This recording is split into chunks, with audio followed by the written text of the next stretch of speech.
menurut saya boleh-boleh saja. Iya. Kan tidak ada Pertalian darah antara bersaudara tadi.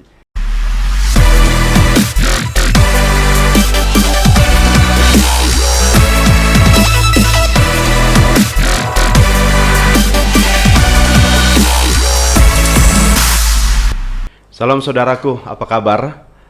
Saya yakin bahwa kita semua sehat, amin.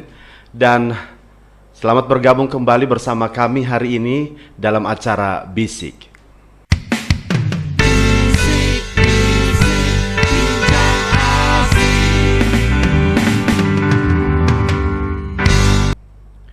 Bisik hari ini kami akan mengangkat satu tema yang menarik dan tentunya akan membekali kita saudara dengan satu tema saudara tiri.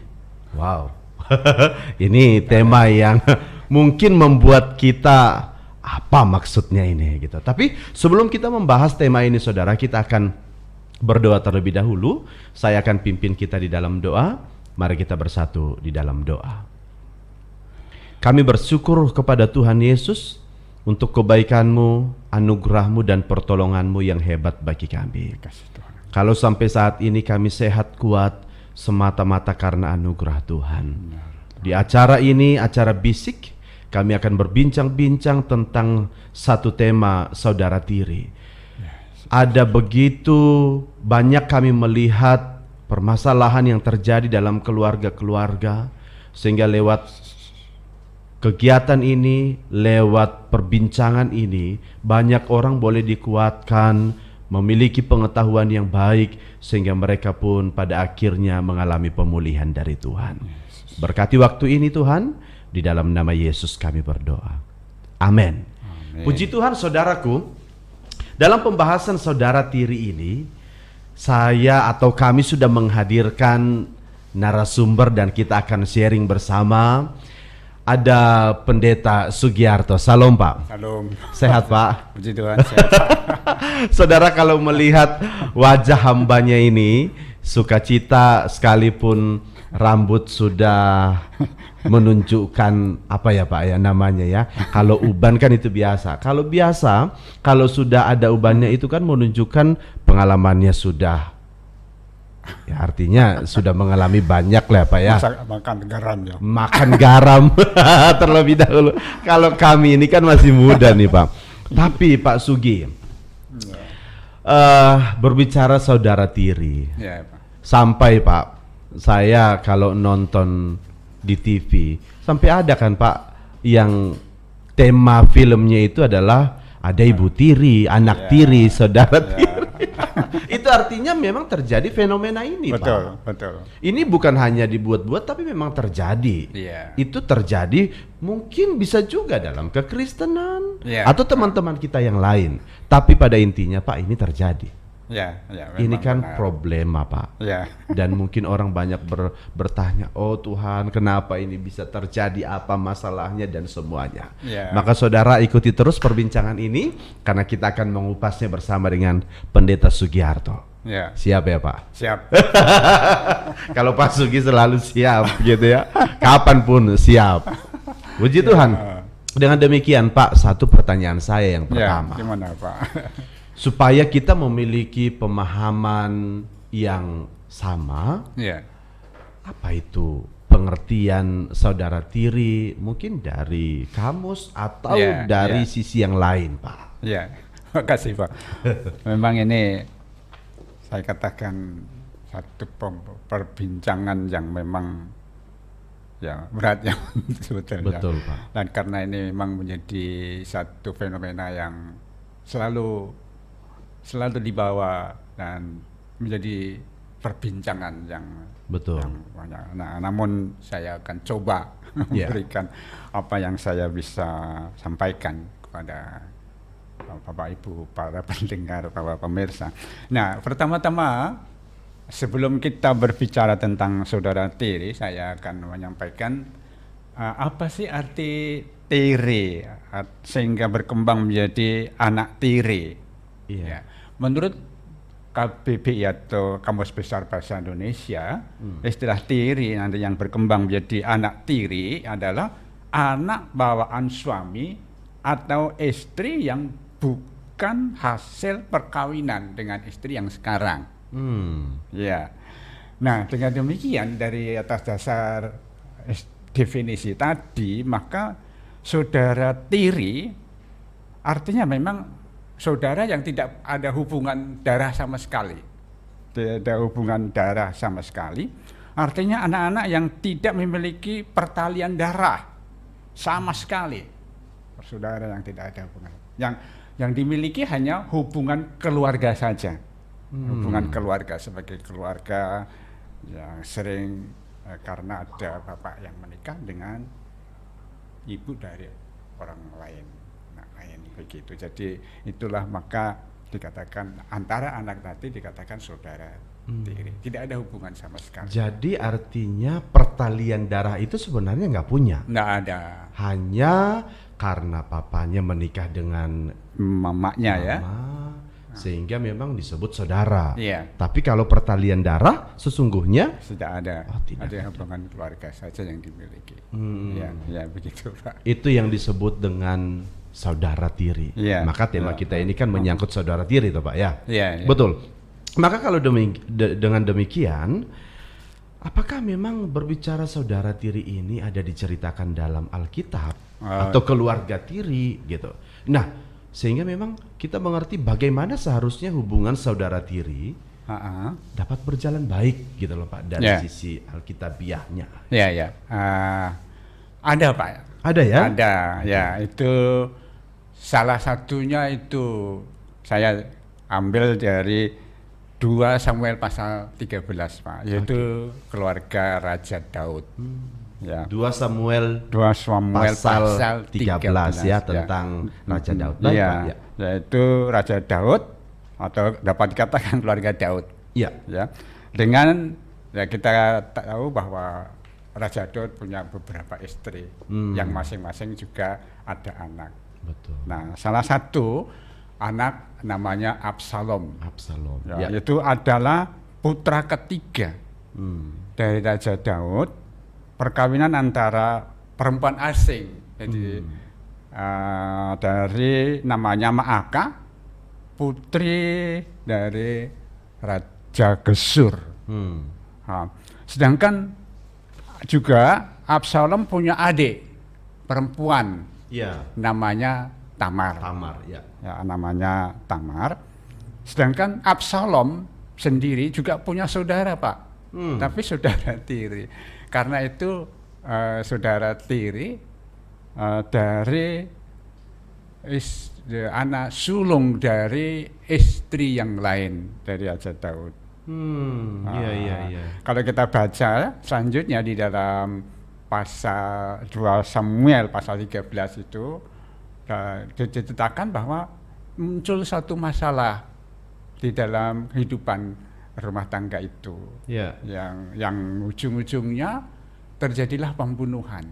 Absalom membunuh Amnon, saudara tirinya, karena didapati rupanya Tamar adiknya Absalom itu diperkosa oleh Amnon.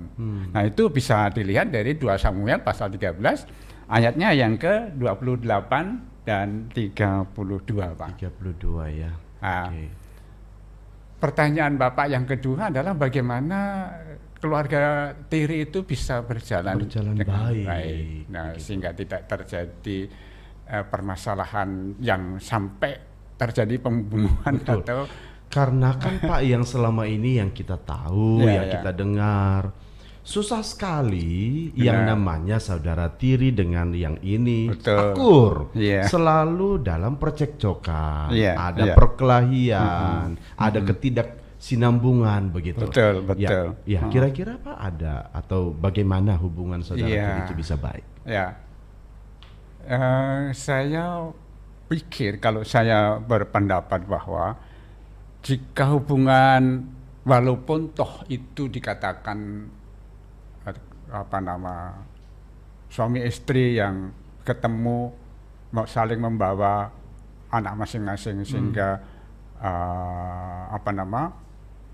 terjadi permasalahan. Nah, untuk meminimalisasi atau untuk memperkecil permasalahan itu, jika biar bagaimanapun hubungan keluarga satu keluarga saling mengasihi, saling menghormati. Kalau prinsip hidup berumah tangga ini dipegang, baik dari sisi bapak mengasihi mama atau istrinya, demikian juga istri mengasihi suaminya, dan juga sebagai ayah mengasihi anak-anak mereka, walaupun toh itu anak tidak ada hubungan darah, ya, tetapi prinsip ini kan prinsip Tuhan, prinsip Alkitab ya, mengasihi, menghormati, menghargai dia sebagai oknum yang juga diciptakan oleh Tuhan dan saling menerima, saling menghargai. Saya pikir ini akan memperkecil permasalahan karena saling menghargai, saling menerima, saling mengasihi satu sama yang lain. Memang ini tidak mudah, keluarga campur tidak mudah untuk begitu cepat atau bisa masuk begitu ya. Tapi ini harus diupayakan sebagai anak Tuhan ya. Kalau ini terjadi di antara keluarga Kristen. Saya rasa prinsip inilah yang sangat menarik, yaitu prinsip yang saling mengasihi satu sama lain dan saling menghormati satu sama yang lain. Ya, itu artinya sekalipun saudara tiri juga bisa mencapai kedamaian ya Pak. Ya. Dengan menerapkan sebuah prinsip kasih. Iya. Ya. Karena memang kasih kan tidak melihat dia siapa. Iya, dari betul. Oke, saya pikir ini nilai yang perlu kita miliki sebagai orang Kristen. Iya, sebagai anak Tuhan sebagai itu. anak Tuhan. Memang harapan kita memang janganlah sampai sekalipun ada saudara tiri, jangan juga itu menjadi sebuah permasalahan betul, Pak. dalam sebuah keluarga. Tapi tetap menerapkan satu prinsip kasih. Baik, puji Tuhan. Artinya bisa tercapai sebuah kedamaian dalam keluarga sekalipun ada saudara tiri di dalamnya. Baik, puji Tuhan Pak. Ini menarik Pak. Jawaban ini membuat kita juga bahkan pendengar yang menyaksikan acara ini bahwa kasih itu penting. Betul. Prinsip kasih itu penting. Kasih itu saling menghormati, menghargai, menerima. Betul. Baik Pak. Solusinya sudah dapat. Ya. Bagian yang ketiga.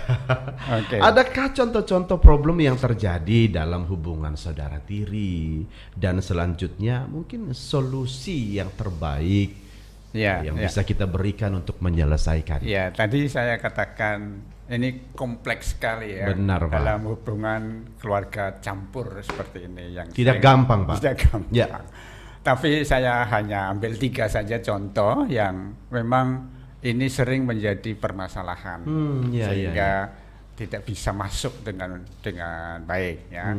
Yang pertama adalah membangun relasi dari keluarga yang berbeda ya, dari keluarga yang berbeda. Tentu penanaman nilai-nilai kehidupan dalam berumah tangga berbeda, caranya atau stylenya kan beda. Nah itu dijadikan menjadi satu keluarga yang baru.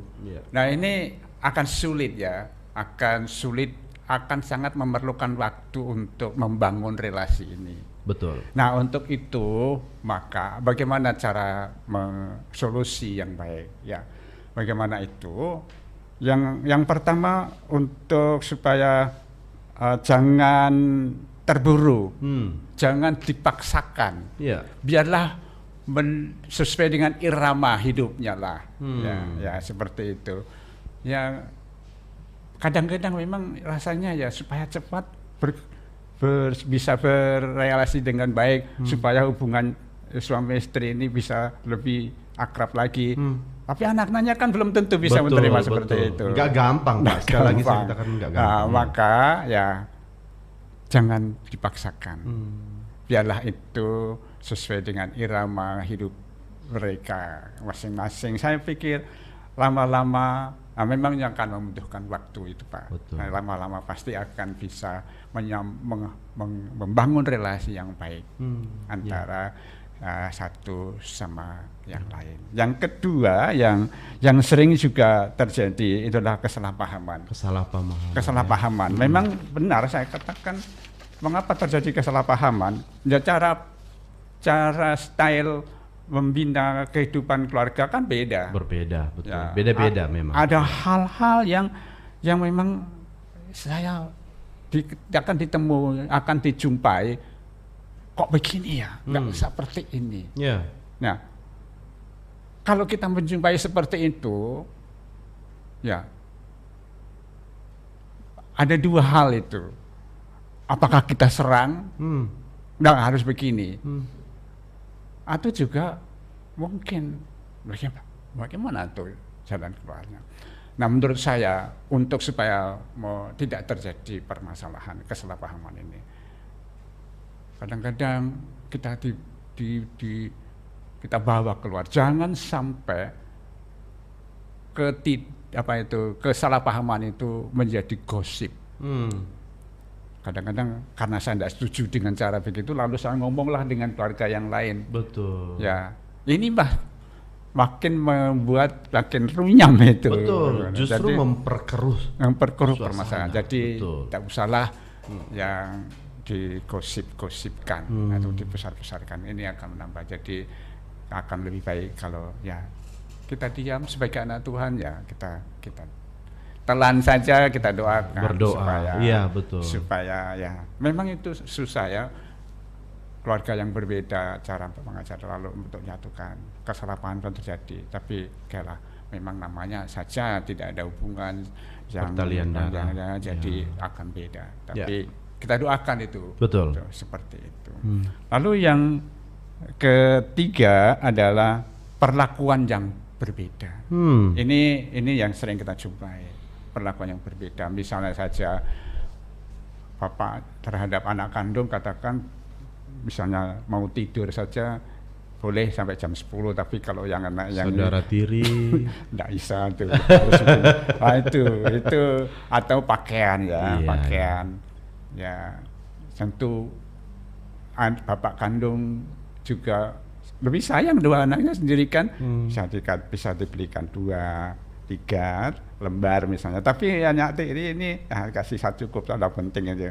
Nah ini dan masih banyak lain Pak ya, banyak pembedaan. Artinya itu masih banyak faktor juga perlakuan yang berbeda. Iya.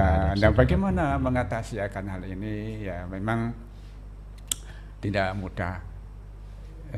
Saya mau sampaikan bahwa istri saya, maksud saya. Oh iya. Istri saya itu dibesarkan di keluarga tiri. Oh begitu ya Pak ya? Nah, iya.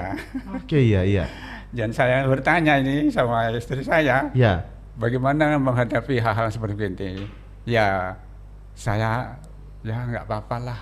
Misalnya ada pembedaan-pembedaan itu, daripada saya ribut dengan bapak, yang bapak saya adalah bapak kandung, dia katakan seperti itu, daripada nanti terjadi ribut antara bapak dengan ibu si tiri ini, ya oke lah, nggak apa-apa, nggak masalah. Oh itu artinya ibu pun pernah merasakan perlakuan yang berbeda ini. Iya. Oke, Jadi seperti begitu Pak. Jadi katakan ya, dan kalau boleh memang, kalau memang itu sangat mengganggu, bolehlah bercerita kepada orang tua kandung yang sebagai orang kandung.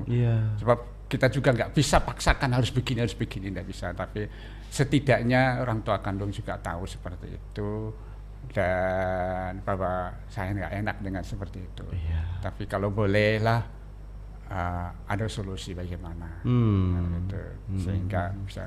Jadi itulah istri saya katakan seperti itu.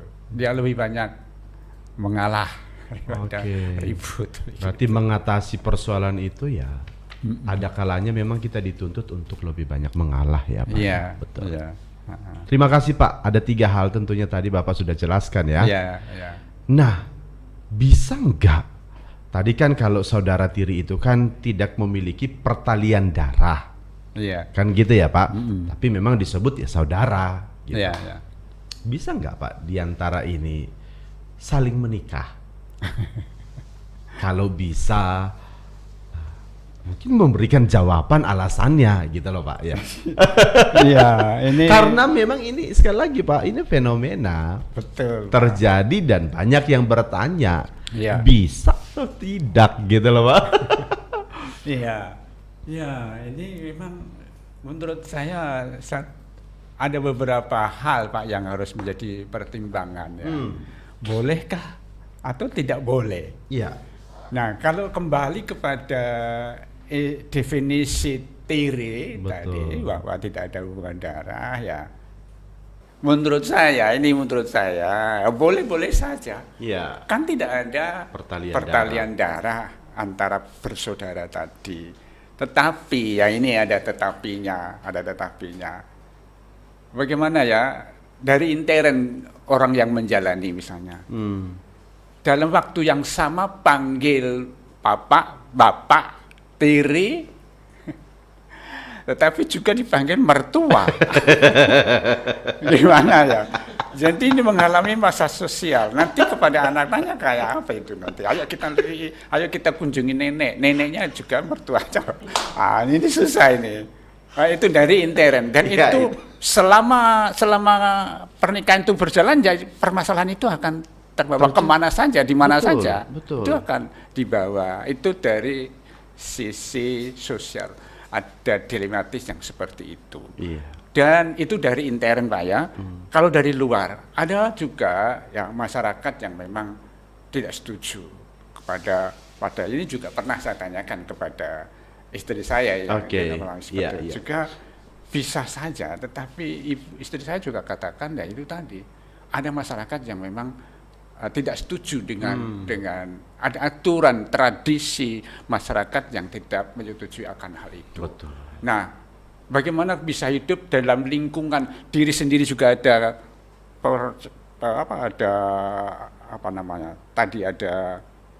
bagaimana ya saya menempatkan diri sebagai mertua atau apa? Gejolak ya Pak. Gejolak. Betul. Terus masyarakat juga yang juga lingkungan bermasalah. Betul. Jadi ya akhirnya saya sebagai hamba Tuhan menasihatkan atau memberikan usulan lah ya. Kalau seandainya Bapak Ibu dalam keluarga campur dan melihat anak-anak kita ada rasa hati, ada cinta, akan lebih baik jauh-jauh diingatkan bahwa kalau kamu nanti menikah, kamu akan menghadapi seperti begini-begini secara intern dirimu sendiri, tapi juga di masyarakat seperti itu. Kalau boleh, nggak usahlah.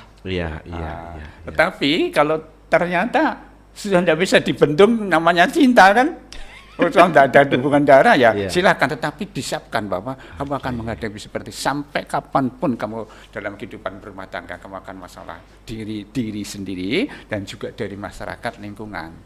Nah itu perlu juga memikirkan faktor sosial ya Pak. Iya, betul. Toh memang kalaupun itu terjadi dari sosial, masyarakat juga tidak mendukung, itu kan juga akan berakibat bagi keluarganya begitu. Tapi pada prinsipnya dari definisi tadi memang tidak ada pertalian darah, ya boleh-boleh saja. Boleh saja. Tapi alangkah baiknya juga memikirkan akan faktor lingkungan, masyarakat, bahkan juga budaya. Iya Pak, begitu maksudnya.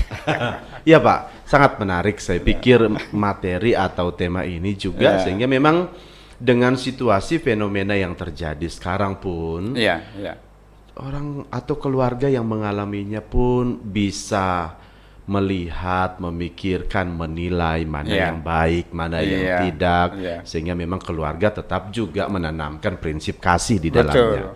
Oke Pak, yang terakhir Pak. Makasih. Berikan Pak wejangan bagi semua yang mendengar, yang menyaksikan akan apa ini materi kita ini, perbincangan kita hari ini. Pasti ada wejangan atau nasihat khusus bagi mereka. Ya, saya akan coba Pak ya untuk menyampaikan bagi Bapak Ibu yang memang hidup sebagai keluarga campuran, betul. Seperti itu, yang perlu diingat oleh keluarga, oleh Bapak Ibu adalah tugas kita yang paling utama adalah menjadi Bapak Ibu rohani bagi keluarga kita. Ya, maka kita harus mengajarkan tentang kasih. Bahkan berilah kesempatan ya berilah kesempatan anak-anak kita atau keluarga untuk menyaksikan kehidupan keseharian kita, bagaimana mengasihi, mengasihi suami, mengasihi ibu, ibu juga mengasihi suaminya, demikian juga bapak mengasihi anak, baik itu apakah itu anak kandung kah atau anak tiri kah. Tetapi kita sebagai orang tua Kristen, kita harus memberikan teladan dalam kasih, dalam kesetiaan, yang semuanya itu. Seperti yang di dalam 1 Timotius pasal 4 ayat 12. Itu dikatakan bahwa jangan seorang pun menganggap engkau rendah karena engkau muda. Jadilah teladan bagi orang-orang percaya dalam perkataanmu, dalam tingkah lakumu, dalam kasihmu, dalam kesetiaanmu, dan dalam kesucianmu. Ini harus bisa dilihat menjadi satu kesaksian dalam kehidupan berumah tangga itu.